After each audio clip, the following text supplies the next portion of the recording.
That's a good one. That's a good one. Oh, God, it's a toad, son. It's a toad, dude. Let's go. I wake up to a little bit of drool on my pillow, feel like it's gonna be a bad day. What is going on, Trey? What's going on? We already got one person tuned in. Oh, That's probably Pete. that's probably It's not me. Pete. It's not me. It's not me. This is a real person. Probably Mike Johns. Mike Johns, are you tuned in? Probably Mike Johns tuned in. Yeah, he's tuned in. Yeah, he's tuned in. Hey, if y'all can hear everyone in the background, it's because we have a house full of anglers, and we are here at Lake Norman, North Carolina, for the annual Special Operations Bass Anglers Tournament, charity tournament. That for that fact, and it's going to be pretty awesome tomorrow. So, Yeah, it's their 4th annual. Master Sergeant Mark McCowan, and this year is for CW4. Or CW2. Cantrell. So this tournament they do every year. They pick a special operators family, and it's a way to remember and thank those that have sacrificed so much, both home and abroad. I know Cantrell lost his life at home, correct? yeah, that's right. Yeah. He lost his life in a house fire, saving his wife and daughters. So, So hero to the country, to his family, and so we're here to remember him. Obviously, our prayers and thoughts are with his family. We're not 100% sure if they're going to make it down or not, but hopefully we'll see them. If you plan on fishing it, awesome. Make sure you swing by and say what's up. We'll be there. You probably won't see us before blast off because I plan to get there early because I don't like waiting in line. yep. But we'll be hanging out for weigh-in and talking and all that good stuff. So if you are here to fish, make sure you swing by and say what's up. If you want to fish it, you still can. You can come in the morning. We're putting in that Queen's Landing or McCrary Creek. It's actually McCrary Creek, but Queen's Landing's right next to it. Safe light, probably about 6:30 blast off. I believe they're going to get there and start taking registration around 4:45, 5 o'clock, something like that. So if you're somewhat close and you haven't committed or you're able to, make sure you come out and fish the Special Operations Bass Anglers. Make sure you head over to OneCastFishing.com. Use the code the OneCast. Sorry, I thought I was going to burp there. Check out, save 10%, and get you those snagless jigs, weedless neds, and South Plastics are restocked. All those colors everybody wanted. So head over there and check those out. Long neck hooks are in stock, all that good stuff. And that's I do want to say something. So with the weedless neds, one of the interesting things, a lot of people throw Texas rigs, they throw jigs, they throw all sorts of stuff. I can tell you for spotted bass, one of the a key technique on a weedless Ned head made by OneCast Fishing is to put a miniature craw creature bait on there, whatever your choice. Z-Man's really good.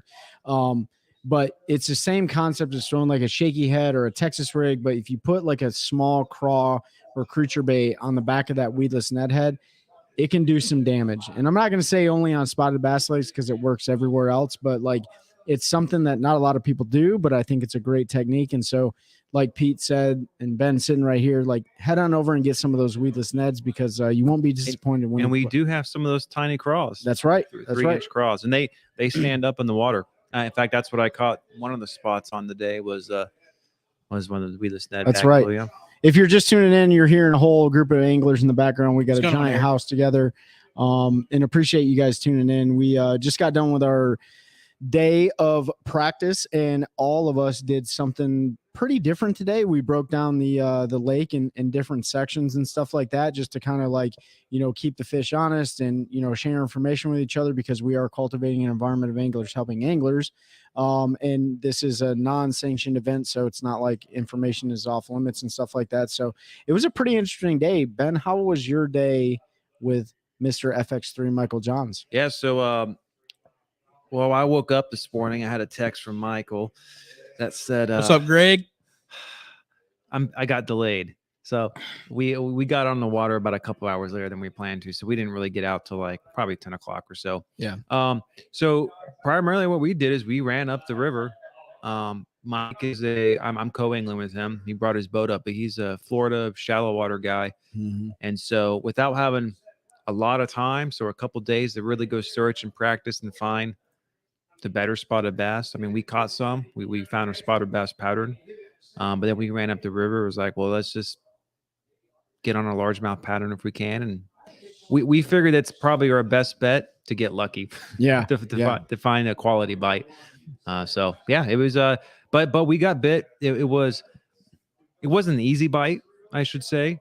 But we got bit regularly, if that makes sense. Yeah. Yeah. Well, and I do want to give a huge shout out. We always talk about it, but a lot of our nonprofit organization partners that we just promote because it's the right thing to do is FX3 Inc. Michael Johns, he's the founder. He's the founder and president of FX3 Inc., who focuses on veterans outdoor therapy and suicide awareness. We lose over 22 veterans a day to suicide. So, whatever we can do to give back to the community that gave so much for us. And we appreciate Mike driving all the way up from, I guess it would be northern Florida, southern Georgia to North Carolina. I think he had a 6-hour drive. But I will leak a little bit of his dirty laundry out there. And here's the reality. Mike called me this morning and said, First Sergeant, I woke up late.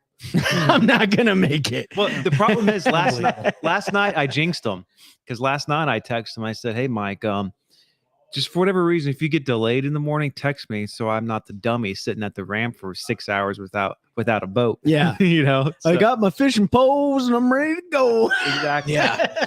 But I will say it was it's been a couple months since I've been on the water. It was actually very relaxing just to go out. We're not fishing my typical style.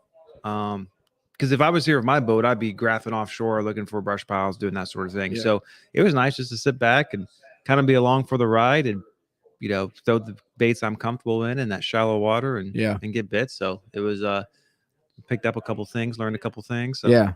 If you're And it's going to completely change. it's going to change tomorrow.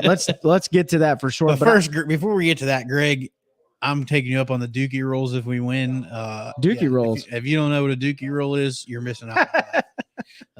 Basically, quick breakdown. Take a honey bun, put some peanut butter on top of it, microwave it for about 30 seconds. It'll change your life. All right, let me go get some insulin real quick, and then we can talk. We can have a conversation about that. A Dookie roll, I have heard of it, but I didn't know exactly how it was broken down. When you look at this angler counter that we have here, it is full of heart attack. There's not a single healthy thing. There's some peanuts. That's kind of healthy. And I'll tell you what, my midsection shows it. So good thing I'm returning from the Army. There's the biggest box of Little Debbie's oatmeal cream pies I've ever seen in my life. Maybe the spotted bass will actually eat that because they didn't eat crap for me today. So, but yeah, man, it's diabetes. the old diabetes, man, and that's no joke. I mean, it's a killer for sure. But yeah, anyways, thank you, Mike Johns, for driving all the way up here. We got a house full of great dudes. On my side of the house, I broke down the southern, I guess, southwestern part of the lake today. No, I didn't go all the way down to that dam. I went into a creek that's on the west side, but it was, I haven't been on Lake Norman in 5 years, and it was cool, man. Like, this lake is like, I don't know what, Pete, 6 feet low. I don't know. It's crazy. 5.65. All right. Well, to be exact, 5.65. That's because I checked about 5 minutes ago. that winter drawdown. But I'll tell you what, though, like, there's spotted bass in this lake. If anybody's ever fished for spotted bass, like, they eat. Right? Well, that's not a drawdown, though. It's not drawdown. This is all from the drought that we have going on. Oh, is it really? Yeah, they don't draw Norman down. Oh, winter drought. That's why Jordan's low. That's why Jordan and not Harris. That's not good. Falls, pretty much everything's low. There's less places except for for the Harris fish to because it hide. never changes. Yeah, Harris never changes. So it's a gar hole. Don't fish there. But you don't want thanks, Harris Greg. to change because they need that intake. Because if you don't get water in the cooling rods, yeah. yeah. And our podcast room is gone, by the What's up, way, Paul? if there's a nuclear explosion. So Appreciate you stopping by, Paul, going to record Bass and Brews. Make sure y'all check them out. Good podcast. what's up, Paul? Oh yeah, I see. oh yeah, that's dude. You know what, Paul? You need to get us back on the show. Like that was a blast, dude. No. But yeah, man, spotted bass, dude. They eat. But I'll tell you what, it was not an easy bite today. Like we struggled to catch a 14-inch keeper limit. Yeah, for sure. I caught a bunch of fish. Just I kind of ran it all over the place. How much? Yeah. How much weight do you guys think you had? I think we probably had like 11 or 12 pounds. You know what I I mean? know exactly what I had because I put it on my Bubba scale, but I'm not going to put it out there for people. But I had a pretty normal bag for Anywhere It was between like 9 and 12 pounds. yeah, like 10 pounds, like pretty normal for Gaston. Yeah. That's like your average bag. It's just trying to find that. Here, Gaston, it's a big largemouth, Norman. a big or Norman. Gaston's the same though. Same Big way, largemouth, same way. big spot. Like you got to find that kicker fisher too. Yeah. And I never found it today. I know Trey and them found a pretty good spot. Trey's fishing with my old man. He came down. Yeah, from that's Pennsylvania. awesome. So they found one of those right ones, and I know Ben and them got on some largemouth. So it's gonna be fun. We're all kind of doing we're kind of doing the same thing here. Yeah, you guys are doing something a little bit different. But like Pete said, tomorrow, so today we had a southwest wind. It was at like 3 degrees. Yeah, like Sunny. felt like summertime out. Tomorrow, the wind goes in 180-degree direction. It blows out of the northeast, maybe max 14 mile an hour, whatever they say. But it's about 22 degrees cooler tomorrow. I think the high tomorrow is like 62. Yeah. A couple of things to keep in mind with that. So it's going to get what's about 60 tonight. So when we blast off tomorrow, 44. did it drop more? Yeah. Because when I looked before, it was like whatever we blast off, that's about as warm it's going to get throughout the day. Yeah. But you know what though? Like, so is it going to affect the fishing? I'm sure it is, 100%. right? But a lot of people will be like, "Oh, the wind's going to shift tomorrow. It's going to totally blow the bait out of the areas that you find the bait." That's not necessarily true. I mean, like you don't know. I mean, a lot of times, in these pockets and stuff like that, like they may position differently, but I mean, I know northern smallmouth, they'll like swim miles and miles away overnight, but at the end of the day, like it's not going to change that much. I think I think the biggest thing is going to be the air temperature, but I don't think the water temperature is going to drop drastically. Yeah. You know what I mean? Yeah. So we'll see though. It's going to be fun, man. It's a charity tournament. It's for a great cause. And to be honest with you, anytime you're on the water, it doesn't really matter. No, it's going to be fun. It's going to change though. I mean, I've dealt with them. It's the exact same condition changes not even 3 weeks ago, and it's going to fish completely different tomorrow. It's just these fish act different when the sun goes away, and that northeast wind, they always act different. Maybe it'll be better. I will say today, the bites we had today were not typical bluebirds calm bites. Yeah. Well, you guys might actually be in a really good position, like doing what you're doing. You guys might have the most stable water, least affected by wind That's direction. why we went up there, is that because it's so much shallower. Well, not shallow. It's much more narrow. Yep. And then there is some current up there too. Yeah. That's pushing down. So that will kind of counteract each other with the wind direction tomorrow. Yeah. But we just figured, like, Jeff, I'm just going to follow you at blast off then, bud. if He said anything, he's got the spot, so I'm on it. we just figured that if we could find anything up there, it would probably be the most consistent. Yeah. Yeah. But makes we'll find sense. out. We'll find out. I'm either going to follow Jeff, Pete, or Mike and Ben. That's what I'm going right to the 150 bridge. I'm going to throw my cast net. I'm going to get a whole bunch of shad. And then, no, I'm just kidding. I'm just kidding. But anybody listening, I make that joke with our club every time too. I'm like, I'm just going to go cast net me up a whole live well full of shad and free line them. Yeah. Well, hey, I mean, I guess whatever. It's a live bait tournament. No big deal. Yeah. No, it's gonna be a fun day. The conditions last time I fished when they were like this, I was able to catch fish all day on top water. So if I can do that, I'll be happy. Yeah, any day I mean, you can catch them on top water. It's a good day. Speaking of today being super hot, and I threw a video on our Instagram, but if you guys haven't checked out Carolina Waters, NC.com, they are a huge partner and friend of ours. Go to CarolinaWatersNC.com and use the code the OneCast. They got great outdoor apparel, really good UPF shirts. Pete's wearing one right now. They're super comfortable. They protect you from the UV the penetration and stuff like that. Like I need that suntan for the wintertime, but at the same time, I don't want to get skin cancer and stuff like that. I brought mine to wear tomorrow. I wish I had it on the day because I got a little bit of sun, dude. And I'm telling you, I totally forgot my UPF shirts in the truck, and I had a hoodie and then I had a t-shirt. And so it was either sweat to death or get sunburned. That's exactly how I was. You rock thinks that November, it's 80 degrees out. Yeah. I mean, I know I swung by and saw you like mid-morning. You were still rocking that hoodie. And yeah.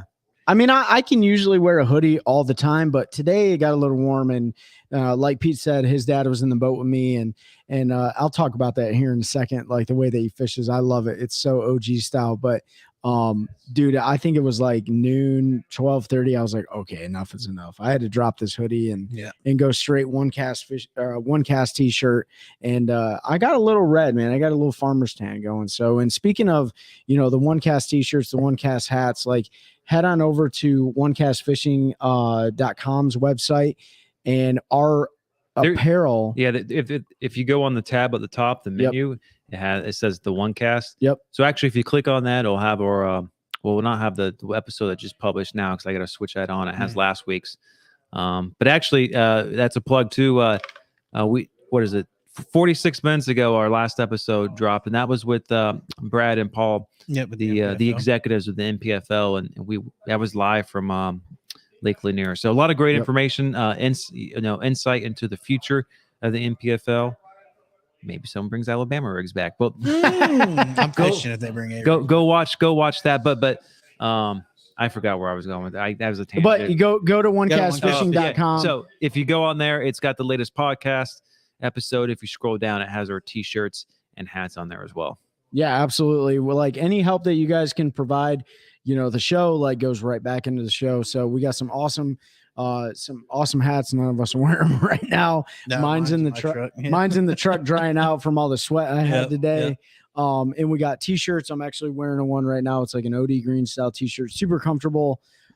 So go over to the OneCastFishing.com, check that out, and click on the OneCast. You'll see the apparel, the new shows, the new episodes that drop. So just one last thing for those of you that ordered Carolina Waters in October, I'm going to do that drawing probably sometime this week. I'll go live and do a random generator deal, and you'll win a hat, a shirt from us, and then I have a gift box of baits from Swamp Fox Customs. They got some sweet painted crankbaits. We may have some other stuff Whopper too. Plopper style. You going live next Friday?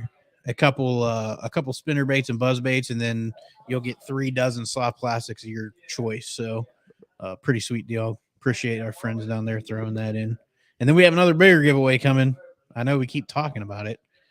We actually need to sit down and hash that out. Let's stand by on that. We'll get there. But yeah, so thanks to Swamp Fox Customs, thanks to the OneCast, and thanks to Carolina Waters for helping us with that and making a donation for those sales to that family down in Hawaii. So pretty awesome stuff to anglers helping anglers. We talk about it, and we were able to do a little bit of that. I know everybody's tight. The economy right now is not great. And it's not going to get better till probably after this election cycle, because that's just how it goes. We all know that. But just try to keep positive and fish when you can, and if you're able to support small business and you want to get some sweet gear, we'd appreciate you. I know they got some sales and stuff coming for Christmas. Our code will work. They also got some really cool hoodies coming out. They sent me some pictures the other day. That's what I'm looking forward to. Yeah. So they look good. So they should be releasing those. I think they just got the first sample. So I'm hoping we can tease out what those look like so you can put them on your Christmas list. That's right. Yeah. So I wanted to talk about Pete's dad drove down from Pennsylvania. We're fishing today, and he fishes very OG style. Like I'm talking Stren monofilament on spinning reels, like just OG, right? Like, I mean, it's not totally out of date and stuff like that, but I'll tell you what, he wore them out, dude. Like he wore them out. And I was like super surprised, because you know how it is. Like the more advanced you get in fishing, the more tackle you have in your boat, the more electronics you have in your boat, whatever. If you're like that, I feel like I catch less fish. I don't know what it is, but it was really cool to see his dad catch his first spotted bass ever. So that was a really cool memory that we made on the water. 2, he caught like a 3.5 pound spot on a crankbait. So that was a PB, first spotted bass ever. And then later on the day, upgraded to his personal best ever. Yeah, that 3.5 pound spot's like a 6 pound largemouth. Exactly. Yeah, like that's. And then I caught my very first largemouth on this lake today. This is only my 3rd time on the lake, but I caught it today. Super dirt shallow water, totally unassuming. And I'm like, cool. I caught a largemouth on Lake Norman. Like, wouldn't have done nothing, added to the bag, but it was a really cool day, man. Like, and this is what it's all about. Like having the group of guys and gals here. Let's not forget that Chelsea's here, and she's definitely very welcome. Like, she brings the cash and brand down here, and we all, a lot of us fish cash and rods and stuff like that. So it's a really cool experience. And like we said in the past, like if you get the opportunity to fish like charity tournaments, this is where a lot of camaraderie and cohesion is built. And I love it because there's really no pressure. Like, That's right. No, I'm not gonna be upset if I go out and zero tomorrow. Like I know I'm gonna have fun. It's my money's going to a good cause. Yep. It's like one of those things. So I told Mike when I got here, like I felt kind of naked being a co-angler because, which is fine, which is I have no problem with, and actually it's very relaxing. It is, especially for this type of event. But I was getting my tackle ready. It's like, okay, I will take 4 or 5 rods. I'm using my backpack. And I actually opened up some new tackle boxes and combined some things. Like I'll bring this. Well, I can only bring these colors. Well, what if they want this? What do they want this? What if there's happens to be some crazy frog bite and I don't have a frog? It's like it's one of those things. It's like, and two, it was just like, well, I'm gonna go with what I got. And That's right. I know Mike, if like someone was on, I could use this stuff, but it's just like, well, he only has buzz baits. Oh, he throws the It is nice. They're not working right now. Yeah, they're not working for sure. But it is nice. Like if you're a boater, and I've ridden with you guys before in your boats, like it is so nice sometimes just to not worry about anything. Just sit back. Hey man, you're the captain. Yeah, like, I think drive. I think that's something that a lot of people don't understand. Like as the guy or gal running the boat, even when you're fishing with your friends, and so like there's a lot of pressure there. You're the one making the decision. That's right. You may say, "Hey, what do you think we should do?" But at the end of the day, you're the one that's running the boat. So wherever you go to do, you're running the trolling motor. You're trying to position the boat right. Like, and there's a lot that goes on in your head in that, and it's draining. Like it was just practice today, but I'm worn out. Like, for sure. That happened. And I got to do it 3 more days because we have our club championship Saturday and Sunday after this one. Yeah, that one I do feel pressure on. So yeah, well, I mean, and you got 2 good days of practice at least. Yeah, I mean, I'm today and tomorrow. I want to do well tomorrow, but I'm kind of using it as a second practice day. Sure, I kind of know what I want to do, and I conserve some fish today. Like it's good for me because we talk about fishing bigger stuff and multi-day tournaments and stuff, and so if you don't have a lot of experience with it, like learning how to conserve fish and leave some and not just wear a hole out. In a 1-day tournament, I'm going to catch every fish that I can. If that's right, off of school or off of whatever. But if I have a school of 3-pounders tomorrow, I might only catch 1 or 2, and then you might move on to those 1.5 or 2-pounders and try to save some of those. So I don't know. It's a whole different thing. I'm totally screwed. I have like one thing to do. Yeah, I have one. I have an a hole and no other holes. You know what I mean? So yeah, pretty much I'm in the same boat. Yeah. And that's what, but that's the cool thing about these, like we said, is like you can, like I can pick up the phone, call Ben or Pete and be like, hey, like what's going on, dude? Like I can't catch a cold out here. Yeah. Like I'll probably catch a cold. It's gonna be freezing tomorrow, but still. And I know, like, if my stuff isn't working in the morning, I call you and your stuff is, I can run down there and try to grab a quick limit. Like, well, that's what happened today. Like I talked to Mike on the phone. I talked to you. You came down and saw me and your dad. Like it was a really cool deal. And I'm telling you what, right now, like, man, it is even practicing for a 1-day tournament. Like it's super exhausting, dude, especially on a body of water that you just don't have very much experience on. Like, I mean, this is my first time here, and it's is Mike's first time here too. See, it's also, a lot of memories made. Fishing dude. Like super weird because of it being almost 6 foot low, and docks are usually a huge player in the spring and fall here, and most of the docks are out of the water, like except for the very end. Yep. There's boats just sitting on dry ground right now. It's crazy running around the lake and seeing. There's the beach sailboat at the boat ramp. That's been there. Oh, that's been there for a long time. You know what's funny is but it's still funny that it's there. So we just got back from Lake Lanier, right? And spotted bass, capital of the world, like they known to grow big spotted bass and stuff. But the way that they were catching the spots down there, minus the shaky head deal, it's not the same, dude. It's not like the Did you try their shaky head deal here? Yeah, I literally had the same. That deep?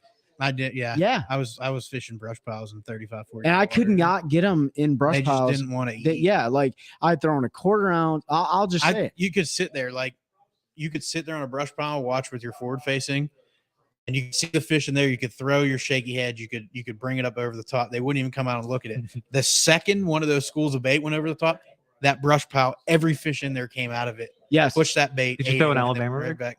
I didn't throw an A rig today, but I don't think they would have ate it because I couldn't even get them to chase like a single paddle tail. They wanted that school. I don't know if an A rig would have got them, maybe, but like it was really very, very specific what they were doing. I think that's so funny, right? Like, there's a lot of, the whole forward facing sonar conversation, the side scan, when that first came out, something's going to be a thing. The whole banning the Alabama rig. I'm here to tell you, like, they don't always eat the Alabama rig. No. I threw it multiple times today. I caught one fish on the A rig. It was not a keeper fish, it was not a keeper fish. It was like 13.99 inches long or however many inches, whatever.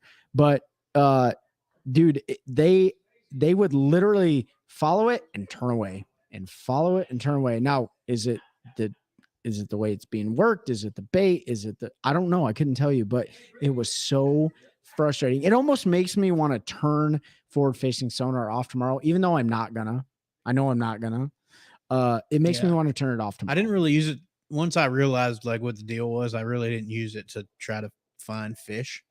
I just used it to try to gather some information about like where the schools of bait were, because that was really all that mattered.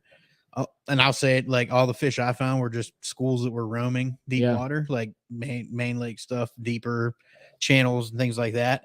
And you would just have to watch a bait pod, and all of a sudden a school of spots would show up and they'd push them to the surface and you could catch one or two. Yep. And then they would be done and you could stay there and wait, or you had to move run on somewhere else and try to repeat it. That I almost wish I was on a bite that you guys are on. I wish I was on. I'm thinking tomorrow. I'm glad we're not doing that. Yeah, it's like super Lake Lanier. It's super fun. Like when a 2.5 pound spot smokes a walking bait, but it's also very boring. I will say, when we got here today, it was super calm. Yeah. But it was probably noon, 1 o'clock. The wind picked up and we went around a point. I was like, I think it's walking bait time. Sure enough, forecast later caught a decent spot. Yeah. And it was like, okay. Yeah. And then they just kind of clued us in on some things. And where we caught it was kind of the same stuff that we had caught some around before. Like, Yeah. Yeah, you can pretty much throw that walking bait on any point here, and eventually a spot will eat it, I think. I didn't throw a walking bait at all. I caught him on a pop R, but I definitely have a walking bait tied on right now, as you guys know. Yeah, I threw one, but I'll go back to that pop R pretty quick. Yeah. I have to. Yeah, that was the deal last time. Like day one of our tournament, it rained, like miserable rain, like to the point where I didn't even want to fish. Rained. And like bilge pump running as I'm driving to the ramp in the morning. It was raining so hard, but I got on a pop-R bite and it was like super fun. So with sort of similar conditions tomorrow, minus the rain, like the same wind, cold, overcast, and that pop-R bite was a lot of fun. So if that comes back, I won't be upset because it was a ton of fun. Yeah, but it was really boring topwater fishing because it was literally pop that joker and then let it sit for like 3 seconds, and then they would smoke it. If you moved it too fast, they would just swipe at it. If you paused it, they would T-bone it. But it had to be like 3 seconds. It was so boring. It was like wacky rig fishing. It's so boring, yet like guys are, jerk baiting in the north for like, and letting it sit for like 15, 30 seconds. I tried a jerk bait today too. I didn't get a single fish on jerk bait, and I tried it too. I didn't get bit. I didn't throw. So if you're a Lake Norman like hammer, you can put any sort of comments. Any tips you have? Any tips you have for, I don't know, November 10th time frame? I'm gonna grab some water. I'll be right back. Yeah, it's fishing weird, but it was fun. I would like to be able to have the docks play a little bit more. I'm not a big dock fisherman, but I think it would have been fun to be able to kind of do what they did with Red Crest and fish docks with like a mag draft or something to catch those big spots. Yeah, I threw a mag draft around the marina today and all. And Mike got bit, but all this stuff's on the bottom. Yeah, I couldn't get anything to come up and chase that. No follows or anything. I didn't commit to it for that long, so I didn't think it was the bite. Yeah, it was just kind of throw it to say you did. Yeah, high percentage area, marina, big docks. Like if one's going to come out and follow it, they're going to come out and follow it, and that gives us a clue. Yeah, I mean, yeah, it'd be awesome to catch a big 3 or 4 pound spot or largemouth on a mag draft out here, but it's one of those deals. I just want to know if anything follows to clue us in on what's living down there. So, but it did not work today, and I think I eventually cut it off and put something else on. No, maybe not. Are you doing drop shot? Yeah, I couldn't even get him to look at a drop shot today, Steve. I threw that joker like 3 times. They wouldn't even follow it. They would follow a shaky head and stuff at least, but they wouldn't. They wouldn't commit to it. But they wouldn't even look at a dang drop shot. I threw like 9 different colors, and then I just cut it off and put the rod away. I was like, this isn't the deal. Yeah, they certainly wanted stuff that was moving today. they did. Like They did, or at least, well, there's some of us in the crowd back there that may have caught them a certain way on a certain type of structure. And I appreciate him giving me that information because I'm going to see if it actually plays tomorrow, or we'll see. So you gonna tell me? yeah, I will tell you. Okay. After. Yeah, it's a beetle, a pink beetle spin. Yeah. What's up, Elijah? Jeff says fish. I think it says fish wood. Sorry, I don't have our big TV here. Is that a wood? The problem with wood, Most of it's out of the water. yeah, it's not in the water anymore. I mean, I did mark like some straight up trees on my side scan today. It was pretty cool. I took some pictures of it. And for those of you who don't know, I totally broke my 3rd transducer off at Lake Lanier, following John Cox from DeBerry, Florida, up the river. And so I got a new one now. It's my 3rd one. And so I tested out the other day on Sharon Harris to make sure it was good to go. Actually, the day before we came up here, and she scans to the side. Clayton, I didn't throw spy bait. I thought about it, but I didn't throw it today. Mike did. He threw a prop bait. Sorry, but we found a secret little cut. Did you? Well, we didn't go in there, but we'd have to jump it. Oh no, you're gonna do another Toho thing. Well, the thing is, we probably won't because there's not a lot of room. That's all right. Send it. They built this out, and there's docks behind it, so basically it's like riprap and all. And they built it out, and like there's only a small lane to get in there because it's so low. There's probably 6 inches of water. Oh wow. Oh, you could jump. But it's not a sandbar though, is it? No, it's rock. It's not rock. It's sand. Jump the rip. Is it sand? It's sand. Because Okay, then jump it. It's the bottom. And he has an in-hole transducer, by the way, in his Ranger, so he doesn't have to worry about the crap I have to worry about. But there's a couple docks back there. Yeah, probably loaded. Oh, I bet it. I bet giants. That's where all the largemouth are. Yeah, for real. Guaranteed 6-pounders. Dude, like the last tournament that was here, like 16, 17 pounds of largemouth won. That was in the river. I mean, like that's where the winning bags are at. Like, let's be honest. Like that's where the winning bag is going to be at. And look, we don't have a great river pattern. We caught fish up there. The thing about the river is you're either going to win or you're going to zero. Like Yeah. you have there's 2 ways that goes up there. Based on today, I mean, conditions will be different. Yeah. We didn't have a winning bag. We're not on a winning But you had a pattern. bag. We had a bag. Like I think we caught a lemon up there. You know, they were all small for the most part. I mean, minus a couple of good ones, but so I think we could limit out up there. You got to get 5. Yeah. Mike's going to get 5. You're going to get 5. It is funny though. You can only have 5, not 10. Well, I mean, you could by law, but yeah, as long as they're spot. But it is funny because you guys are polar opposites in fishing. Yes. You are polar opposites. So it was funny for like a few minutes. Mike took a break, so I got up front, and you were on the river, but I was going out looking in the channel with the live scope. Like, well, there's a random hump sitting out here, and there's some fish on it. And he's like, "Why are you pulling away from the bank?" Yeah. What are you doing? This water's deeper than 3 foot. There's a stump there. It's got like 4 or 5 fish, and like I cast around it. A couple looked at it. Saw a big catfish on live scope. Did you? Oh, I'm pretty sure that's what it was. Fat thing. It was just swimming around, but 10-pound largemouth. I mean, I cast at it. 10-pound largemouth out of this lake in like 22 years. Man. People would lose their minds. Yeah, for sure.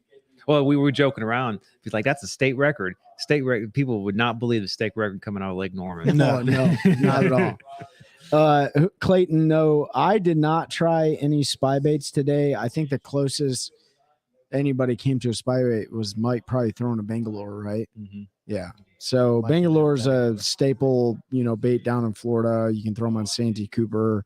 other parts of North Carolina that I won't mention. I But can't get bit on that stupid thing. yeah, I've gotten bit on it. It was pretty awesome seeing. Anyone Mike- throw the Hellraiser? I don't know. Oh, is that the what Z-Man make that? Z-Man. That would be Yeah, that would probably work on this leg. It's probably. Yeah, it's a good spotted bass. yeah. It's like a pencil popper spy bait, isn't it? It's like a pencil popper with a weighted chatterbait lip.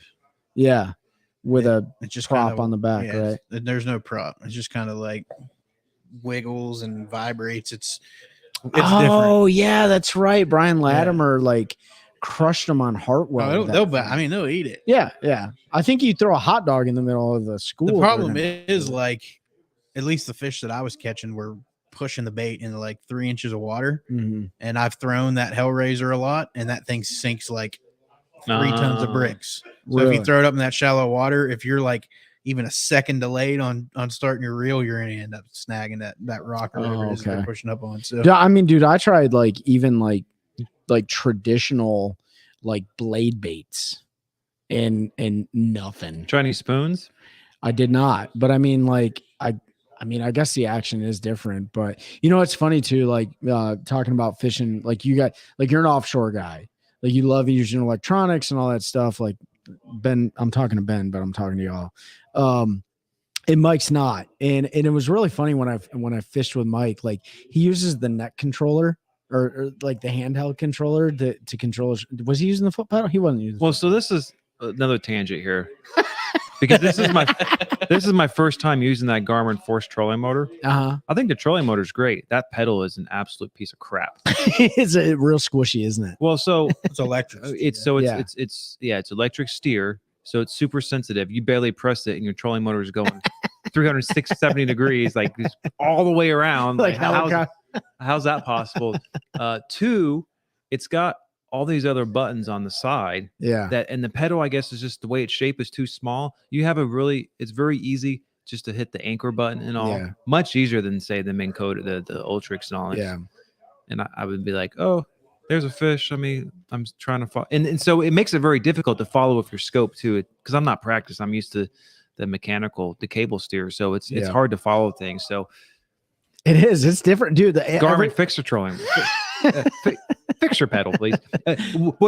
Apparently that's a problem because I told Mike that about stepping on those buttons. He's like, yeah, Garmin actually makes a thing you put over it so you won't do that. Yeah. And I'm so why put the buttons there? That's where like Power Pole when they launched their electric steer, but they built in haptic feedback into the so you can adjust it so it feels like it feels like your Ultrex because you get that same feeling of resistance and everything. You've got to have that feeling. Yeah, you just it's what you're used to, right? Like feeling. I guess if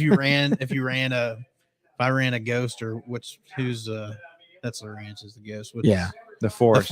I guess if I ran one for a couple years, you'd be fine. You'd probably be just as smooth. But it is funny though, because like I know exactly what you're talking about because I operated this boat down in Florida, and it's like every boat is so different. And then even if you run a Ranger and you got a Garmin on there, and you run a Ranger, you got an Ultrix on there, it's so different. But and like we talked about that when we fish together, like out of our boats. Like when I jump on the front of your boat, even though you have the exact same trolling motor and everything, totally different. I feel like I've never ran a trolling motor in my life. And then I tell you to do it on mine, and you're like, I don't know what to do with my hands. I think I told your dad that today. I'm like, hey, just I had to like unspool like all my line because I literally backlashed so bad. So I'm like sitting there ripping all this like fluoro out, and I'm like, yeah, just run the trolling motor. He's like, no, it's fine. And I'm like, okay, I kind of need you to run the trolling motor. Oh, I guess I'll just spot lock, whatever. Yeah.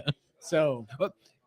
In going back like to the differences between Mike and all like shallow water offshore, you guys know me when I'm running my graphs, I've got map, but I'm always got, even if I'm, because we never went that fast today. I always have my 2D, my down scan, my he runs just the map, huh? He's got just the map. I'm like, what are you doing? I was like, I didn't say anything. I'll give him crap tomorrow. I'm like, how do you see anything? How do you know what your depth is unless We you could be just- missing yeah. so much Yeah. stuff.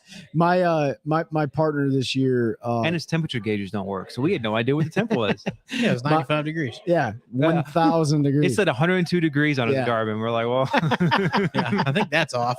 Yeah, I mean, like like my partner this year, and Pete and I are fishing Fisher's Men Trail next year, but he ran his Lowrance ACS the same way. Like, what are they? The ACS Lives?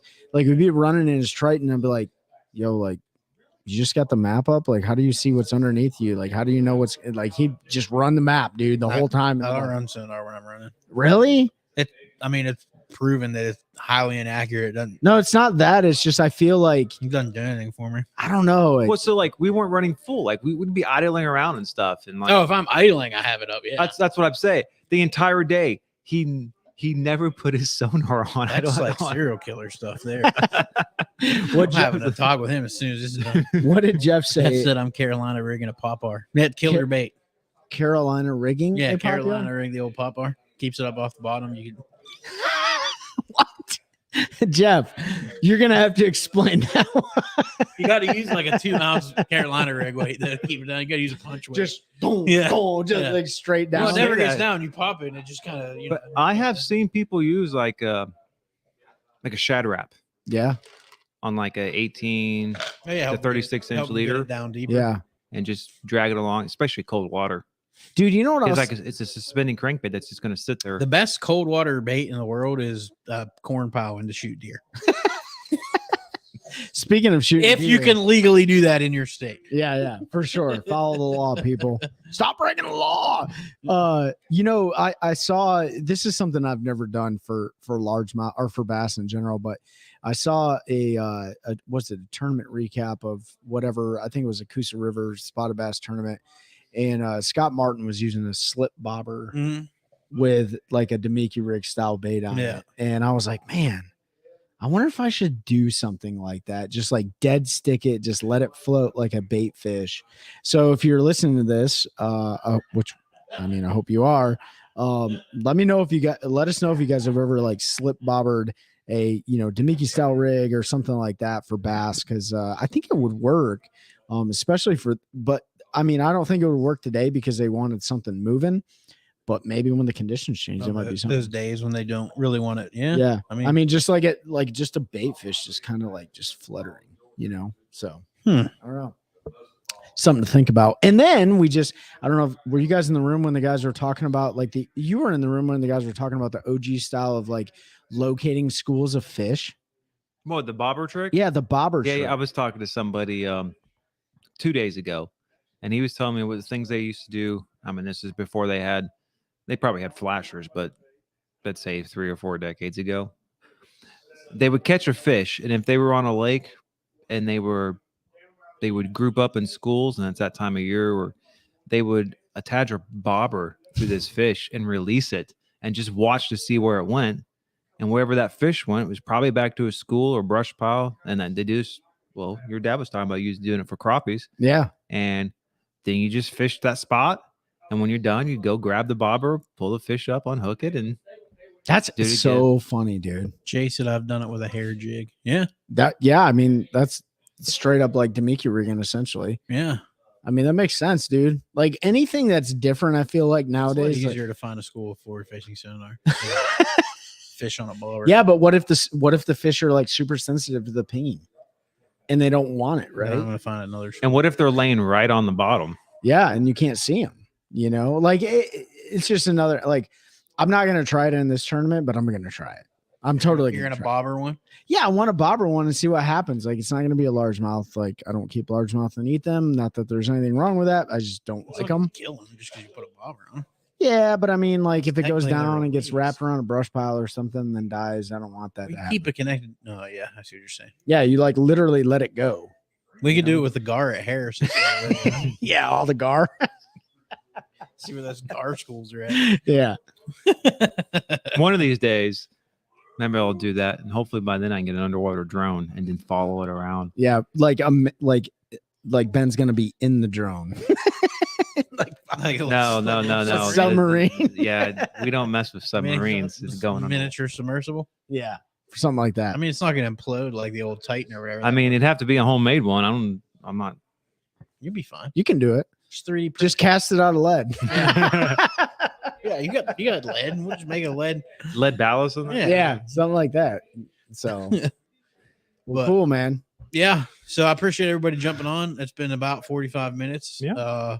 Again, if you're anywhere near the Charlotte area and you have the day off tomorrow and you want to fish an awesome tournament, it's $80 plus 20 for big fish, so $100. Special Operations Bass Anglers has their charity tournaments, their 4th year. It's getting bigger every year. I know they got a ton of stuff to give away tomorrow. A bunch of graphs and poles and other stuff, and then they're going to do some auctions. I don't think they can call them auctions. They have to call it like a donation. Donations, yeah.